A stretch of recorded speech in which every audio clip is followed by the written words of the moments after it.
dans les ateliers de la Mésange, écoute et exprime tes émotions. Nous sommes aujourd'hui à la saison 4, épisode 4. On va parler d'un concept hyper important pour comprendre qui on est vraiment et pourquoi on agit parfois de façon contradictoire.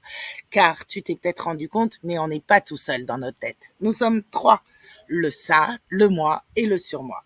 Alors, si tu t'es déjà demandé pourquoi, parfois tu te sens tiraillé entre tes désirs, ce que tu penses devoir faire et ce que tu ressens au fond de toi, eh bien, cet épisode est pour toi. Alors, on va faire simple. Freud nous dit que nous avons 3 parties dans notre tête qui s'expriment en même temps. Le ça, qui est l'enfant intérieur. C'est un enfant capricieux. Il veut tout de suite. C'est notre instinct, nos désirs, sans réfléchir en conséquence. Ensuite, on a le surmoi, qui est un peu l'inverse. C'est la petite voix intérieure qui te dit ce qui est bien, ce qui est mal, et qui veut toujours que tu fasses ce qu'il faut. C'est un peu comme la voix de tes parents ou de la société. Et au milieu de tout ça, il y a le moi qui doit gérer le bazar, trouver un équilibre entre les deux. Le moi, c'est toi qui essaye de satisfaire tes désirs tout en respectant les règles. Alors maintenant, imagine que cet équilibre, c'est comme si tu dois t'occuper de ton enfant intérieur. Cet enfant, c'est le ça. Il a besoin d'amour, de tendresse, de compassion, mais souvent, ton surmoi peut être dur avec lui en lui disant « tu devrais faire ceci, t'es pas assez bien » ou encore « c'est pas ça que les autres attendent de toi ». Tu vois le dilemme ? Le problème, c'est qu'à force d'écouter uniquement cette voix sévère du surmoi, on oublie d'aimer cet enfant intérieur.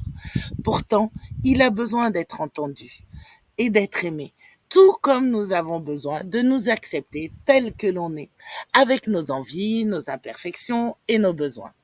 Alors, s'aimer soi-même, c'est aussi accepter cette part d'innocence et de spontanéité en nous, sans que la culpabilité et le jugement ne viennent tout casser. Alors, pourquoi s'aimer, c'est essentiel ? Eh bien, si on s'aime pas, si on n'accepte pas cet enfant intérieur, on finit par se sentir vide, toujours en train de courir après les attentes des autres, ou bien complètement déconnecté de nos besoins. On se fatigue à toujours écouter cette voix du surmoi, alors qu'en fait, l'équilibre, c'est de réussir à écouter nos besoins profonds, tout en respectant les valeurs et les limites que l'on a choisies. Alors, je te le dis, aime cet enfant intérieur. C'est essentiel pour être en paix avec toi-même. Ça veut dire accepter d'avoir des envies, des besoins, sans forcément se juger à chaque fois. On peut prendre soin de lui comme on le ferait avec un vrai enfant, c'est-à-dire avec patience, bienveillance et amour. L'enfant intérieur est souvent relié à ça. C'est cette part de nous qui conserve nos désirs les plus instinctifs, nos besoins d'amour, de jeu, de liberté.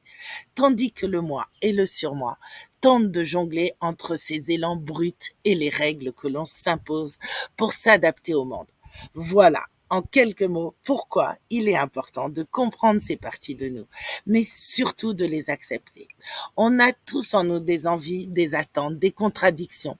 C'est en prenant soin de cet équilibre entre le ça, le moi et le surmoi que l'on peut vraiment commencer à s'aimer. Alors, prends soin de ton enfant intérieur.